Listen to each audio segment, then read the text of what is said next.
Welcome back to Crypto PTSD. My name's Dustin, and I'll be your host.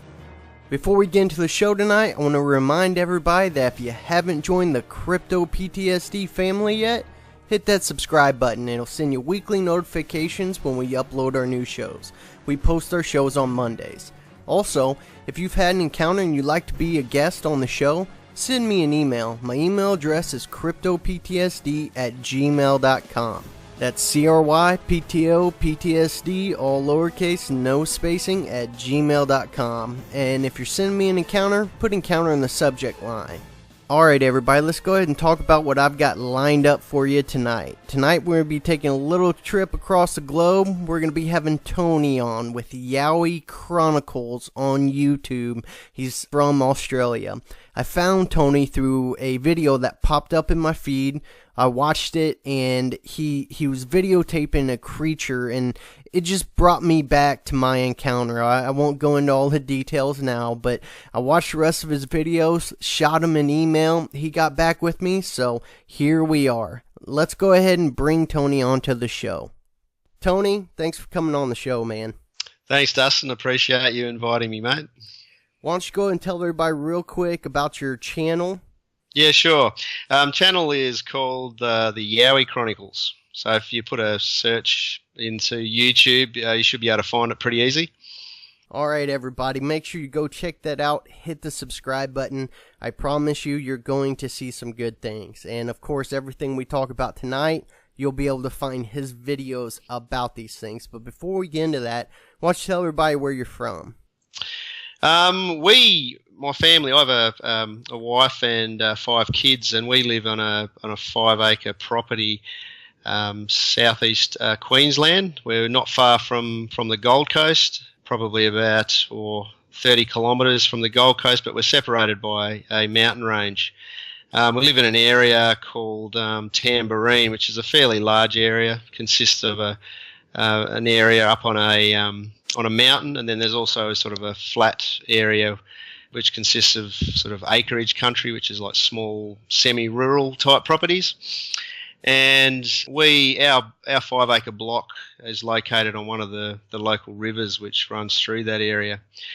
Look, we've been here probably about 7 years now, and the landscape around us, it sort of consists of, like I said, acreage country, semi-rural, but there's also quite a considerable amount of national forest and national parks, so it's certainly good country for like a Yowie, or if you want to call it a Bigfoot, is probably how your viewers might understand it a little bit better, but it's certainly good country to hide out in. Absolutely. Now, without going into what got you started, before that, had you ever heard about encounters about Yowies in your area? Oh, not at all. To be quite honest with you, I knew very little about what a Yowie was. I sort of had an inkling about it probably from when I was at school. People probably talked about it, but never really looked into it in too much depth.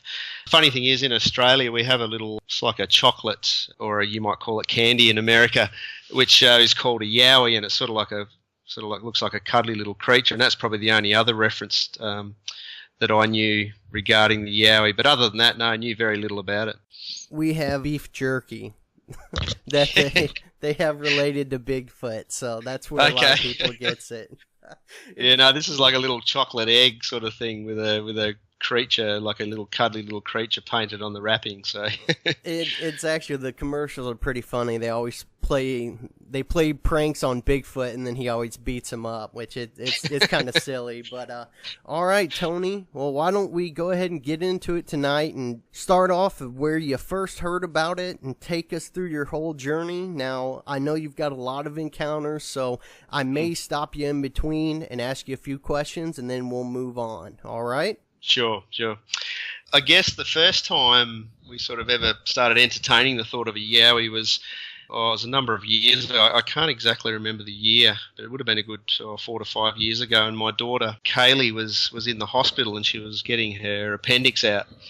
She had a few complications, so we were sort of in the hospital quite a bit, and I think I had time off work at the time, so I spent most of the day in there. And as you know, when you sit in a hospital, it can get quite boring at times, so you're constantly reading magazines or watching TV and things like that. And I happened to pick up a magazine in Australia. It's called The New Idea, which is sort of like one of those, I suppose, gossip-type magazines, different articles about different things. And they did an article about a guy in Australia called the Yowie Hunter. His name's Dean Harrison, and he's one of probably the more prominent Yowie researchers, hunters in Australia, if you like. And he was giving an account, or giving some of his experiences and encounters, and the thing that really pricked our attention was the fact that so many of his encounters were in the surrounding area where we lived. We're talking about neighbouring areas, literally sort of, 3, 4, 5 kilometres away. And he actually, for a period of time, lived on top of Tambourine Mountain, which I said formed a part of that Tambourine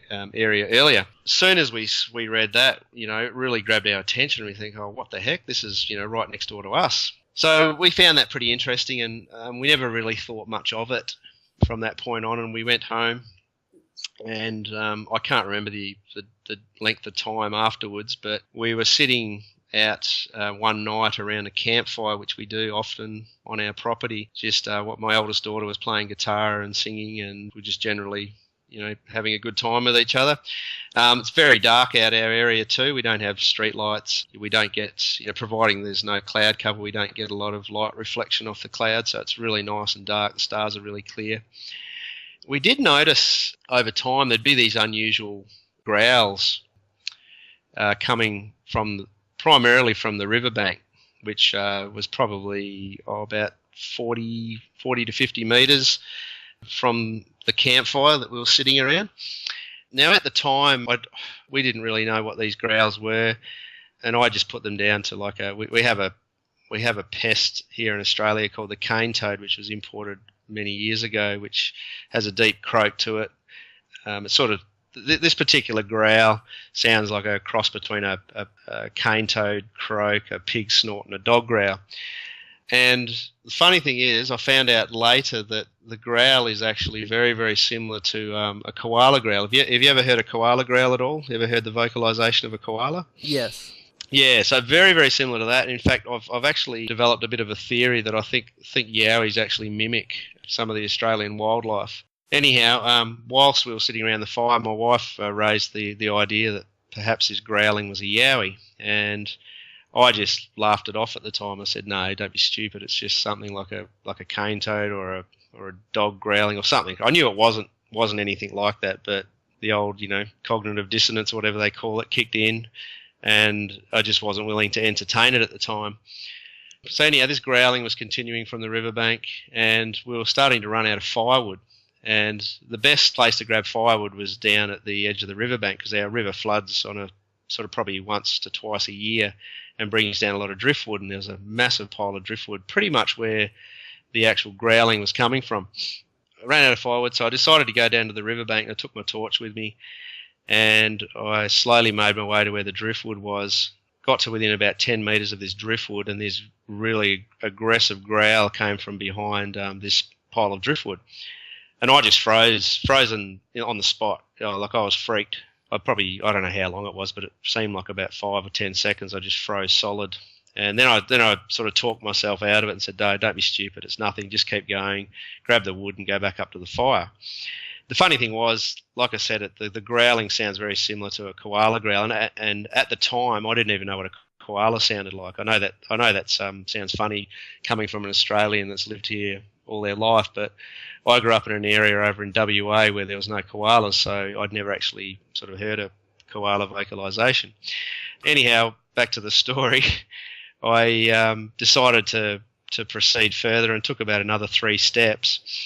And this growl got so aggressive, I was convinced this thing was going to jump out from behind this pile of wood and just tear me from limb to limb. Like, it's nothing like I'd heard in my life before. I didn't stick around to find out what it was. I turned around, ran up as fast as I could back up to the campfire, and the rest of my family were laughing at me because they'd never seen me run so fast in my life. We jumped in the car. We drove back down to the paddock that ran along the riverbank, and we shone our high beams along the riverbank, and we couldn't see a thing, and we did not hear anything for the rest of the night. Now, the interesting thing about where this growl was coming from is that directly behind this pile of wood, was a drop off of about 8 to 10 feet. So, and the actual growling was coming directly from behind the driftwood. So even if it was something like a koala, the koala would have had to have been pretty much latched to the back of this pile of driftwood, or it was something very large standing behind it in the hollow. I'm pretty convinced it was our first encounter, our first conscious encounter of a yowie. And like I said before, I have a pretty strong theory or belief that these things actually mimic koala growls, for one. And I have a number of other people that I've spoken with that have had encounters with yowies that have given a similar account and have a similar point of view. So that was our first encounter. Okay, real quick for everybody, this isn't going to sound great, but I have a koala growl pulled up here. So I'm going to play it real quick for everybody, because whenever you said that, when I watched your video and you were talking about that, I was thinking, how in the world is he mistaking a cute little koala bear, growling? And then I looked it up and I was like, holy crap, these things sound mean. So I'm going to play it for everybody real quick. Sure.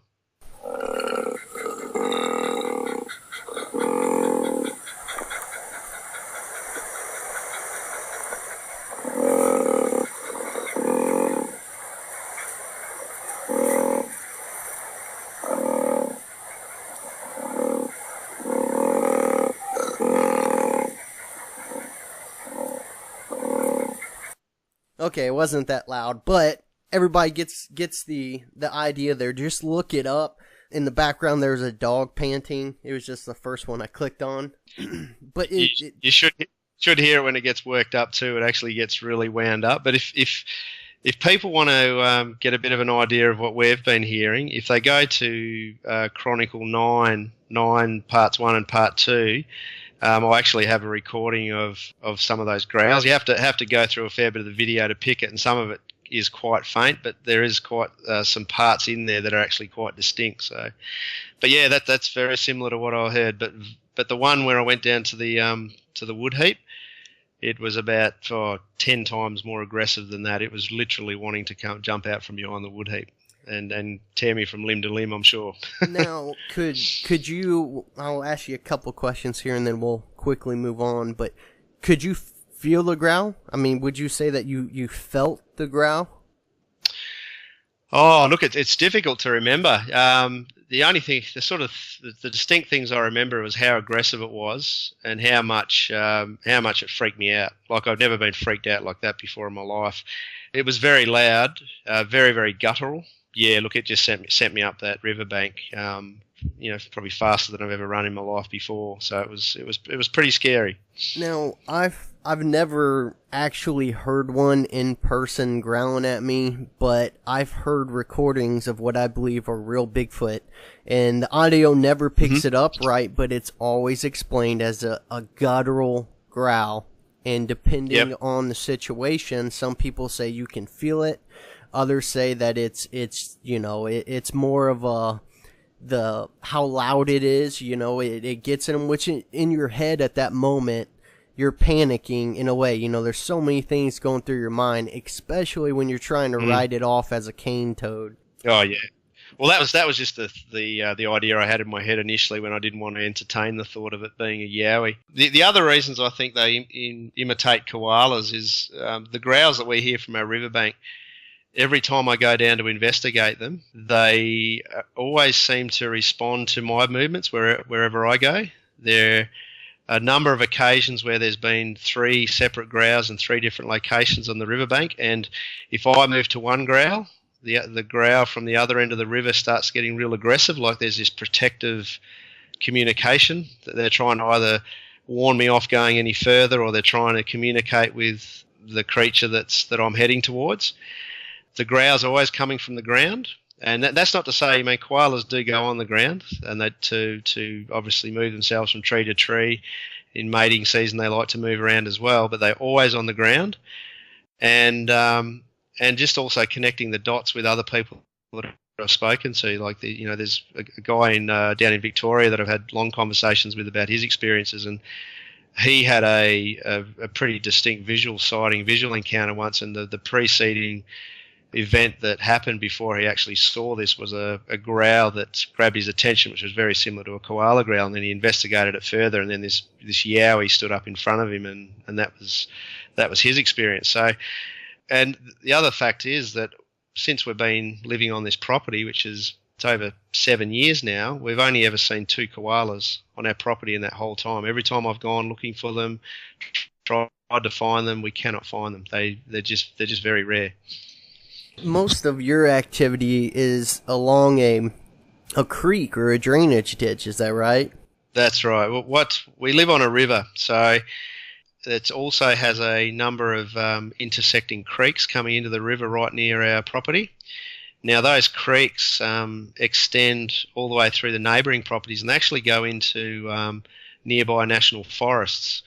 So based on, the encounters and experiences that we've had, I believe that the waterways are a bit of a highway for these guys. And we just happen to live on that highway, which is why we get so many encounters.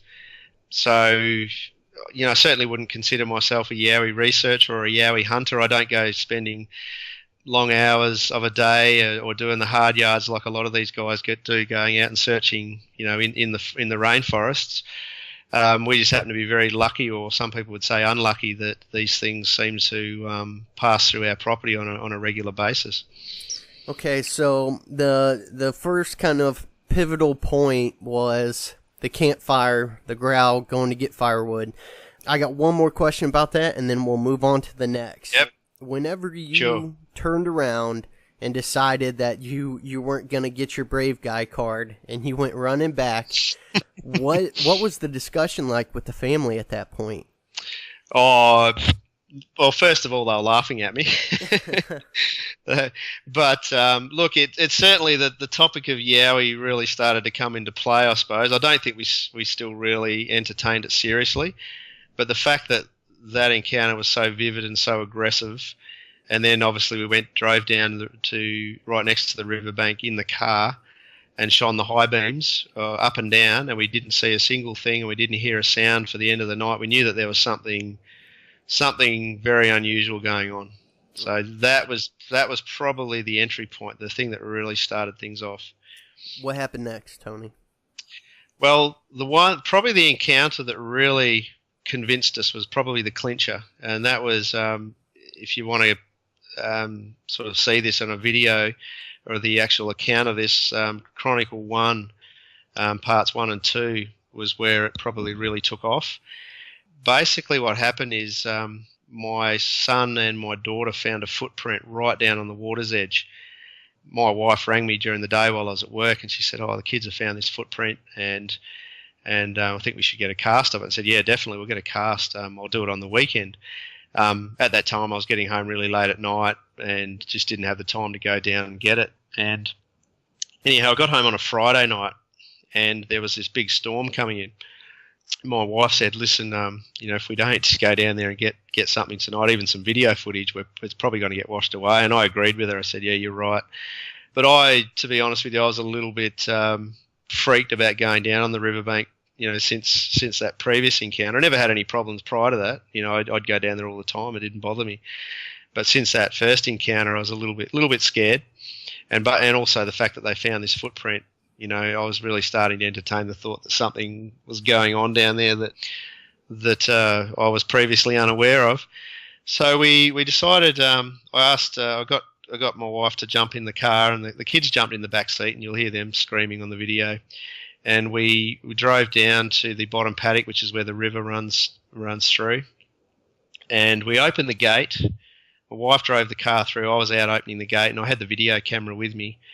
And just as I closed the gate and I was about to jump back in the car, I turned my camera to the left with the torch, and you don't see this in the actual video footage, but I saw something huge, and it appeared to be grey, sort of a darkish grey in colour. It was just moving through the gaps in the overhanging foliage of the trees along the riverbank, and it was only a quick glimpse, but it was, whatever it was huge. And right at that point in time, my wife yells out, she says, Tony, look at the eyes, and she was just freaking. The kids were freaking, and I turned and saw them, and these eyes were just like nothing I'd ever seen. Like, they were big, they were blinking, they were darting from side to side. It was like they had an eerie sort of intelligence about them. And I was trying to pick it up on video, and I was trying to adjust it so I could get the focus, which I've only got a little JVC video camera, which is pretty old now, so it doesn't really film in the dark too well, as you can tell on a lot of my videos. And I didn't think I'd picked up anything at all. But these eyes were literally looking at us and blinking and darting from side to side. It seemed like a good solid 30 seconds. It could have been less, it could have been more. When you're in that situation, you just don't know. And the video only really picks up a glimpse of it. It really doesn't do justice to what we actually saw. So I jumped in the car. The eyes ended up disappearing. We drove a little bit further and sort of shone the lights into the tree line again. And by this stage, my family were freaking out so much, as you'll see in the video, and they were begging me, "Let's go back, let's go back." And of course, family safety. I didn't want them freaking out anymore. We made the decision to go back. Went down there the next day to investigate, which is part 2 of the video. And I sort of I looked at the footage again that night, and I was really surprised and really happy that I managed to pick up a little glimpse of this eye shine. So by reviewing the video and then going back out and standing where I took the footage, I was able to pinpoint where I believe these eyes were coming from. And it seemed pretty apparent that they were, whatever it was standing behind a tall dead gum tree.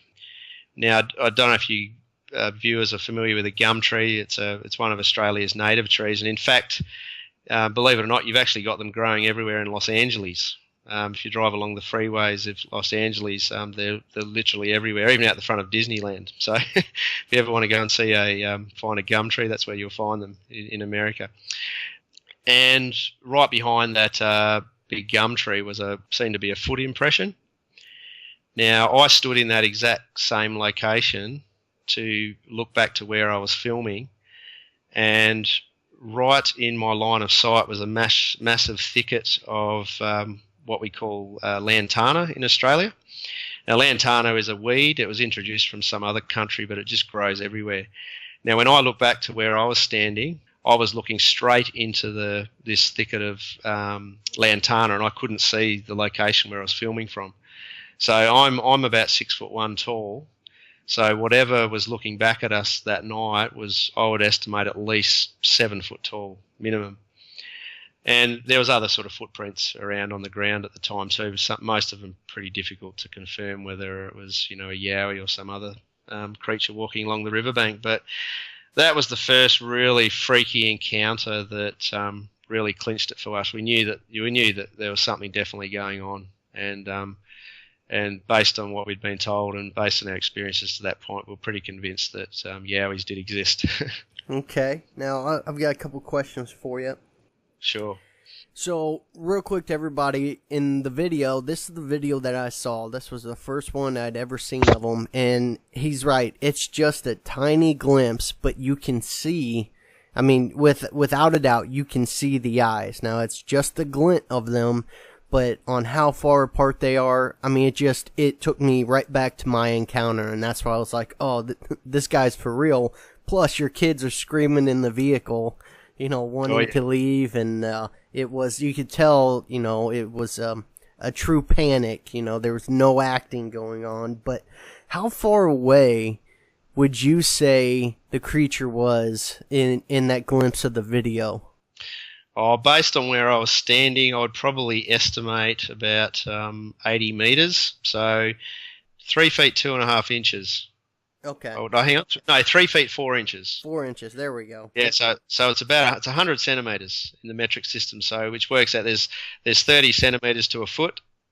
So yeah, about 3 feet 4 inches. So you're probably looking at I don't know, maybe 100 yards, 110 yards, something like that. Yeah, and that's pretty close. But whenever you were talking about, real quick, what color was the eye shine? That particular eye shine, pretty much what you see on the camera, really bright, vivid, sort of white colour.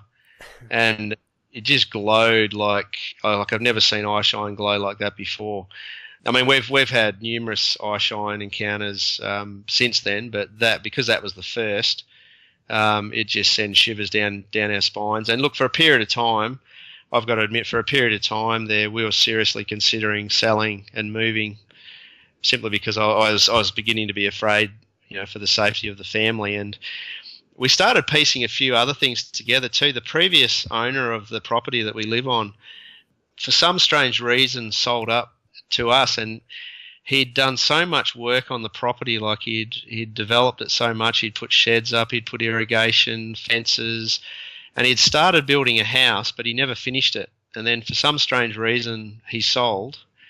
The real estate agent said that he was getting too old and he needed something smaller, but we found out later he ended up buying another acreage, a considerable distance away from us. And we couldn't work out why would he go and buy something with the same amount of work if it had anything to do with age. The other thing we noticed too is that he created a lot of these concrete pavers in the shape of massive footprints.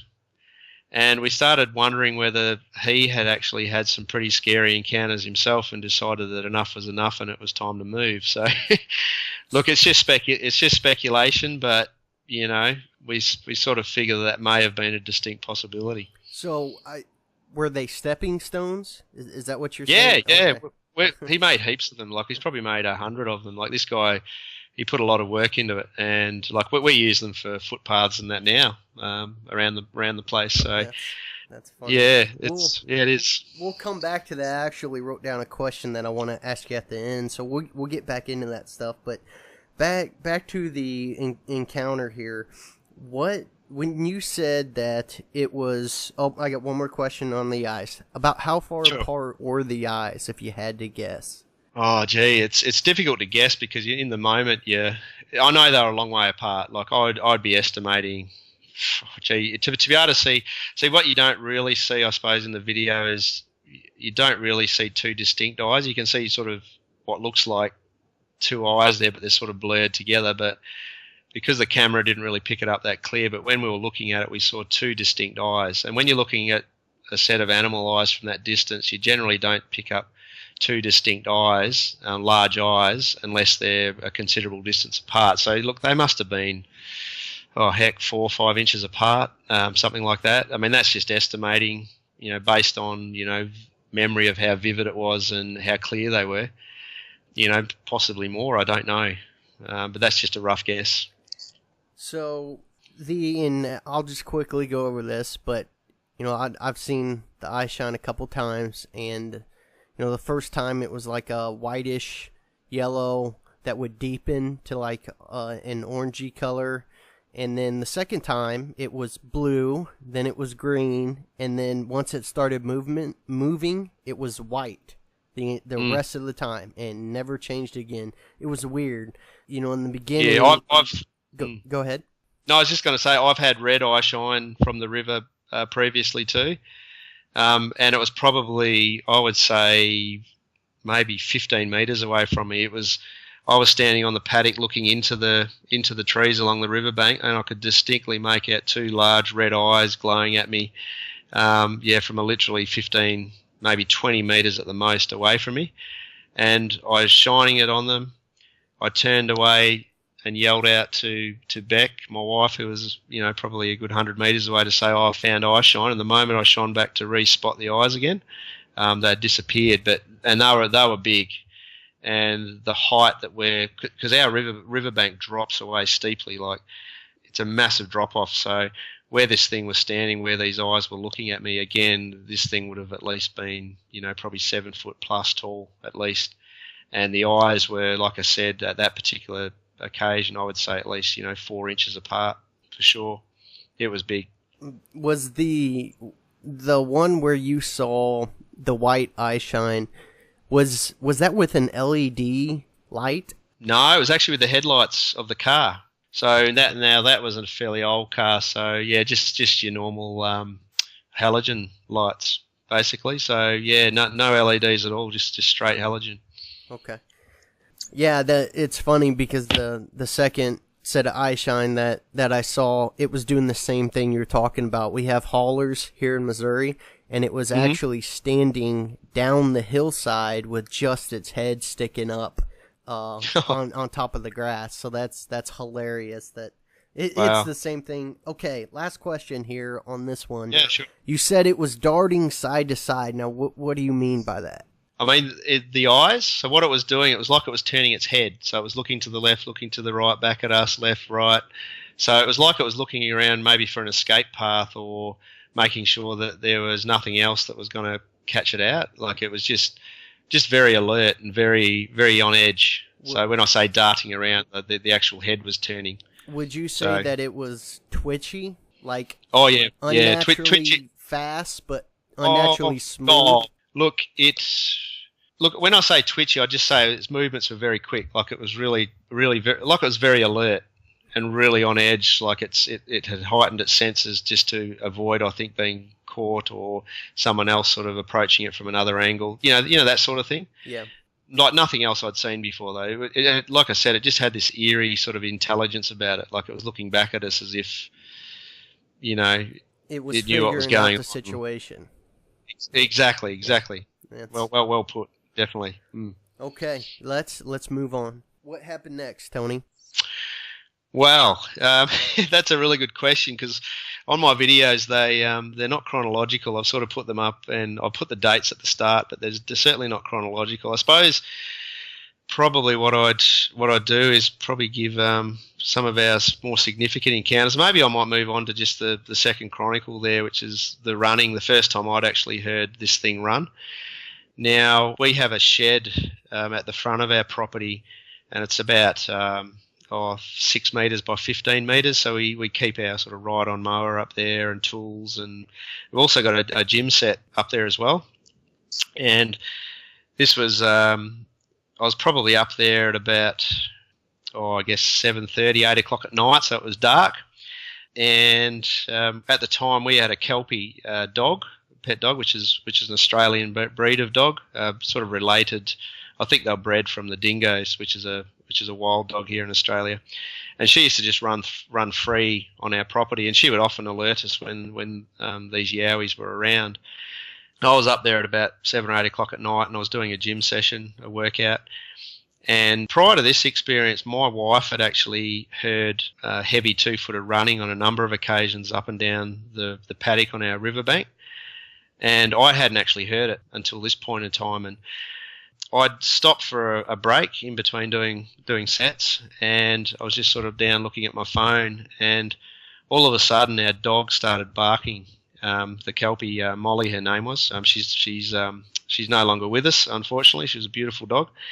And then as soon as she started barking, something big, two-legged and fast ran past the side of the shed up the driveway. Now, if you're looking at distance from where I was sitting in the shed, you'd be lucky to have been 5 metres from me to where this thing was running past the shed.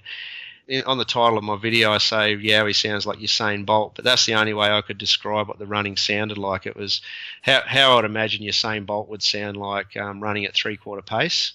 It was the strides were steps were really slow, like it was a real distinct slow step, but it sounded athletic, and this thing was moving, like it was fast. So the only way I could sort of describe it was sort of like a zoom, zoom, zoom, zoom, zoom, zoom, zoom, zoom, zoom.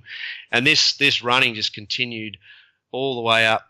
We have two driveways, two entryways into our property. There's a driveway on, if you're facing our block from the front, there's a driveway on the left, which is a sort of a concrete stone paved driveway, and the one on the right, which is like a gravel. And this thing took off as it ran past, and from what I was able to hear, it headed up towards the stone driveway. And the next thing I could hear was the gates at the front on this driveway clanging. It was just like a clang, clang, clang. Now, they definitely weren't open. It was clanging as if it had jumped or cleared the fence, cleared the gates. And what you got to understand is the gates on the front of our property are probably just over 6 foot high. So whatever was running past jumped over those gates, probably had a hand on it, but it was the clanging was very quick. So it was sort of like, you know how when you run up to a fence and you put your hands out, you run up to a fence, you put your hands out, and then you spring yourself over the fence, but you keep your hands on the fence. Yeah. It sort of sounded like that, like it cleared the gate like that. The next thing I heard was a trail of dogs, neighbours' dogs barking in the properties further down the street. And you could just hear these dogs barking, woof, woof, woof, and then eventually the thing disappeared. So, yeah, that's when I went back down to the house, rang my wife, told her about it, and then that's when I came up with a video camera, and then that's how I made the video shortly after the event. But that just freaked me out. I could not believe what I heard. Just the length of the stride, the speed that it was moving at, and the athleticism, in terms of being able to clear the gates at the front. I can't think of any other explanation as to what would have done that. How far do you think it ran, and in what sort of time frame? Oh, look, from the time I heard it to the time it got to the gates where I heard the clang, you're probably looking at a distance of, what would that be about? Maybe about 60 metres, 60, 70 metres, and it would have covered that in maybe 5 seconds. It just, maybe, it was fast. And put it this way, our dog couldn't catch it, and our dog was running past flat out as fast as it could run, and it did not catch it. There was no way it was going to catch it. Yeah, like this thing was gone. A fast 40, a 40-yard dash is 4.6. That's cooking. I think the fastest guy in the NFL only has that beat by a little bit. So that's pretty impressive. Which of these things, they get so many things attached to them, but I think their athleticism is just astounding. I think that people can't comprehend it, and that's why they're able to do some things that people are like, oh, well, they just vanished, or whatever. It cleared a gap, and I didn't see it move through, because I think they're just incredible when it comes to speed, jumping. I had one guy on the show that he didn't want to come on the show, but he saw one jump flat-footed on a ledge that was 10 foot above it. It was flat-footed. It didn't even spring. I'd believe that. Yeah. Yeah, and I don't even know if this thing was moving full speed. Like I said, it sounded like I'd imagine Usain Bolt running at 3/4 pace. It just sounded, like I said, it was the steps were slow, but it was moving fast, and it just sounded real athletic, like there was a real spring in its step. And like whether it was running full pace or not, I don't know, but whatever, it was moving fast. Okay, so can you describe the area a little bit? And where I'm trying to get to is, where did it take off from, and what do you think it was doing there? Was it watching you? Was it? Oh, absolutely, yeah. I think there's a huge amount of curiosity that this thing has. And probably the time where we had the most activity was shortly after our youngest child was born, back in August of 2015. We were getting things going on literally every night, solid, for about maybe 2 or 3 months. And we actually had Dean Harrison, the Yowie Hunter that I was telling you about, the article that I read in the hospital. We actually had him out quite some time ago after we had some of these encounters, and he paid a brief visit and had a look around, and we spoke to him about babies and things like that, and he said, yeah, look, the experiences that he's had, Yowies tend to have a very strong curiosity when it comes to children. Now, I think sometimes that curiosity can be potentially dangerous, because there's legends, stories from Aboriginals in previous times where they've had babies taken, things like that, and there's children gone missing in the bush here in Australia all the time, and they're unaccounted for. So we certainly became very protective of him. But I think it was definitely a curiosity thing. The other reason is too, because it's not the only time that something's happened when we were in the shed. The other occasion was, again, which is the next video, Chronicle 4, sorry, it was Chronicle 3, called Footprints. And my son and I were actually in the shed at this time, and he was doing a workout, and I was down in the bottom part of the shed. I was actually painting a sign to go out on the road, because we were selling some things on the road. And again, I think, like I said, about 8 o'clock at night, similar time, pitch black outside. I had to go outside and wash the paintbrush out because I'd finished painting. I stepped outside of the door, and the first thing that struck me as I stepped out of the door was this stench. It was just absolutely putrid. And the only way I can describe it, or remember it as, was a cross between wet dog cow poo, something like that, all mixed together. And the funny thing was, because we'd had a few encounters at that time, the first thing that came into my head is, I wonder if that's a yowie. Like, they're supposed to smell. I'd never smelt one before, but, that was what I'd been told. These things have a huge stench. And this thing just hit my nostrils like you wouldn't believe. The funny thing was, the moment that I was thinking that, I was starting to head up the steps to the tap, our dog started barking again and started running. My son came to the front to the door that I'd come out of, and he was yelling out. He was going, "Dad, Dad, did you hear that? Did you hear that?" And I said, yeah, I heard Molly chasing something. And Molly had been chasing again, same path that it had taken previously, towards the front of the property. Again, whatever it was, you'd hear this clang of the gates, and then the trailing off of dogs barking down the street. It ran a similar path. Now, what he had heard is when I'd gone out the door and the dog started barking, and all at the same time, he'd actually heard heavy-footed, two-footed running past the doors that he was sitting right next to when he was doing his weights. And he said it sounded like this heavy thumping as it was running past, and it also had this sort of guttural breathing, like a real sort of thing happening as it ran past. Now, I didn't hear it. I'm only relaying what he told me. And he was freaking out. He said, "Dad, did you hear that?" And I'd only heard Molly running up to the front chasing this thing. So we immediately ran back to the house, and I asked my wife Beck to bring the car up so we could have a look around and shine the headlights around.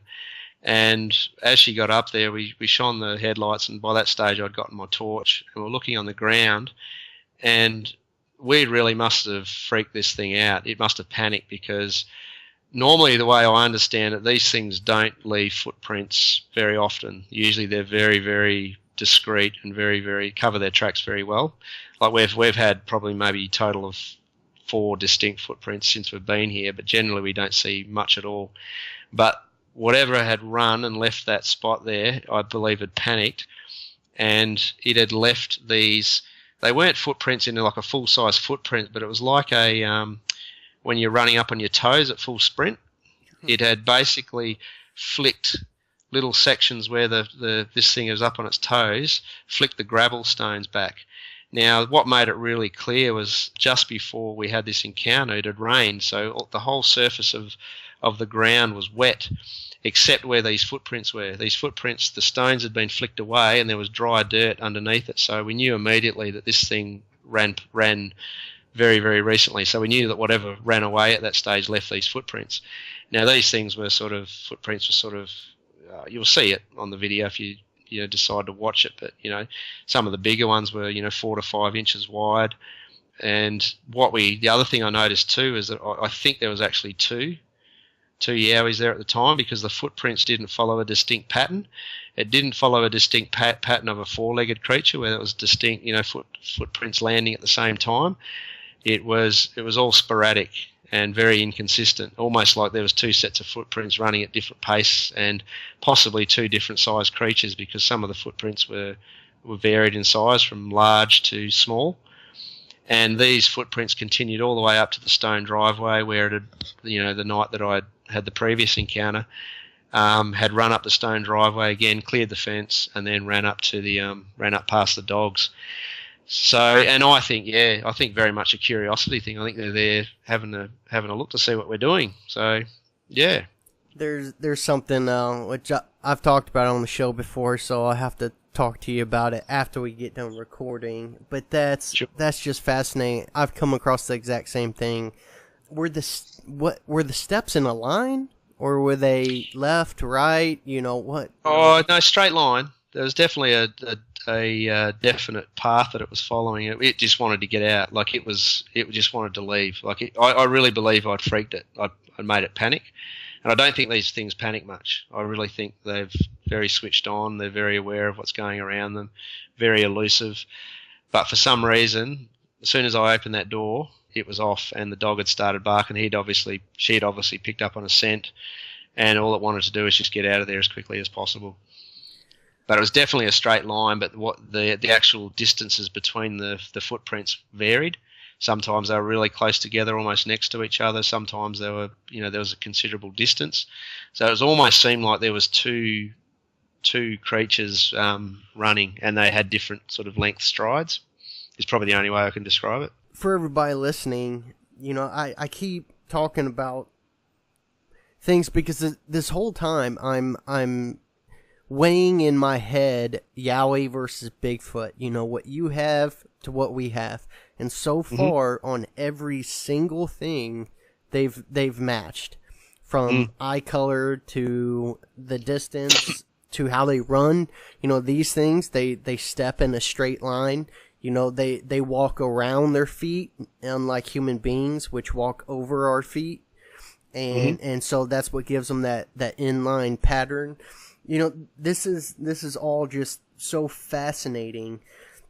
Whenever they're standing there, so before they take off running to where the shed is, can you describe, do you think there's a window they're looking in? Do you think, how are they watching you? And from where they're watching you at, can you describe that area that they would be standing in?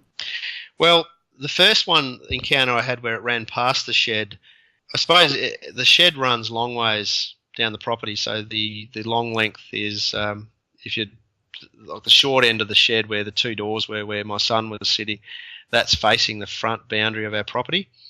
Now, we only have two windows in the shed. One's on the opposite end of the shed, down the river end of the shed. And there's also one as you're facing the shed from the front of the property. There's also a little one on the left-hand side, but it's also further down the back. So they're the only two places where you can actually look through. The rest we have is just big roller doors for access points. Now, the one that ran past the shed when I was up there by myself, I believe that it was down, probably looking through the window down the bottom, back at me, because that was sort of the general direction from where it came from. The night that I was up there with my son, and this is the reason why I think I may have startled it, is it may have been on its way down to one of these windows to look in, because from where I pinpointed, where I estimated where it started running from, was right at the top. If I'm facing the shed from the street, it's on the left-hand side at the front corner. Now, right at that particular corner, we've got two big rainwater tanks. I think one's an 8,000 litre and the other's like a 13,000 litre tank. I believe the thing was standing right behind those rainwater tanks, and it may have been on its way down to the window. So when I opened the door, it just would have probably been really startled and then decided, no, I've just got to get out of here. So I don't think I've forgotten what your question was. No, you described it perfectly. I'm trying to get an idea of where they were standing, and then what they would be doing there. Yeah. You're going down the path I've went down, and so many people have went down. It goes from, oh, that's interesting, to, maybe they are real, and maybe they're at my property, to there is no doubt they are here. And except you're smarter than me, you started documenting it with a video camera. And I think that's why I like your channel so much, because I wish I would have done that. There are so many things that I should have gotten on camera, of audio or the eye shine. There are just so many things. And with what's going on your property, when you finally decide to take that red pill, to finally decide to say, okay, I know they exist, there comes a point, at least it did for me, on how ballsy these things are. They'll come right up and let you walk right by them, and the shock of it is, my argument on the show is they hide in plain sight, and I think they use that to their advantage, because people don't expect, oh, it's going to be right behind that water tank, and then you open it up and it's like, boom. So, have you guys had any other experiences that close to the house before we get into some of the stuff we talked about before we went on air? Yeah, I could go on all night, mate. We've had so many. Probably, let me see. Probably one that might be worth retelling, because we've both had, my wife and I and the kids have actually, probably with the exception of my son, we've all had visual sightings of this thing. Probably one that might be worth retelling is one that my wife and my daughters had one night. I'd gone into the movies with my son, which is because we live out in a semi-rural area, it's a good sort of half an hour drive from where we live. And whilst we were watching the movie, my wife sends me, just tries to call me, and I thought, oh, gee, I can't interrupt the cinema, so I quickly turned my phone off, and I should have thought, I thought I was possibly an emergency, so I probably should have left the phone on or gone outside to call her. And I didn't think anything of it, and then we came out of the cinema, and I turned my phone on just to check, and Beck had sent me a text, and it was written in capitals, and she goes, I think I've seen the Yowie, exclamation mark, explanation mark, explanation mark. And I'm thinking, oh, crap. So Keegan and I go jump in the car. I'm immediately on the phone, and Beck said, yeah, I think I've seen it. Pretty sure I've seen it. And she gave brief encounter over the phone then. So we jumped in the car as quickly as we can, and we drove all the way home. And then she started telling me what happened. At that particular time, we were living in what we call over here a demountable, which it's like a portable building, which you probably in America you might equate that to those, those portable buildings you have in trailer parks, that sort of thing. I don't know what you call them over there. Yeah, so we had one of those that we were living in prior to building our new house. And because we've got so many kids, it was getting a little bit small. And then we had the new addition, the young fella. And we realised we were just too small. So whilst, we were waiting for the new house to be built, we ended up hiring another smaller demountable. And that was where my wife and I was sleeping with Malachi, our youngest boy. So there was obviously a gap of about maybe 6 or 7 metres between the main bungalow where the rest of the kids were sleeping and where we were sleeping. So Beck would put Malachi down to sleep during the day and then go about her business, but she'd always kept the door locked, obviously, so there was nothing could get in and out. And then she put him down for a late afternoon sleep, and she was sort of doing the usual stuff during the day, and she realised she was having a really long sleep, and it was starting to get really dark. It was getting to that point of even beyond dusk, probably into twilight sort of stage. So just a brief hint of light, but really turning dark. So she goes down to check on Malachi. Malachi's okay. So she comes out, locks the door behind her, and she just has this sense to shine the torch down towards the riverbank. So she goes in one direction, she shines the torch down towards the riverbank, nothing there. Turns around, heads towards the main bungalow. She decides, I'll shine down the other side. And she shines the torch in the other direction, the other end of the riverbank. And as soon as she did that, there was this massive big set of eyes just looking at her, blinking.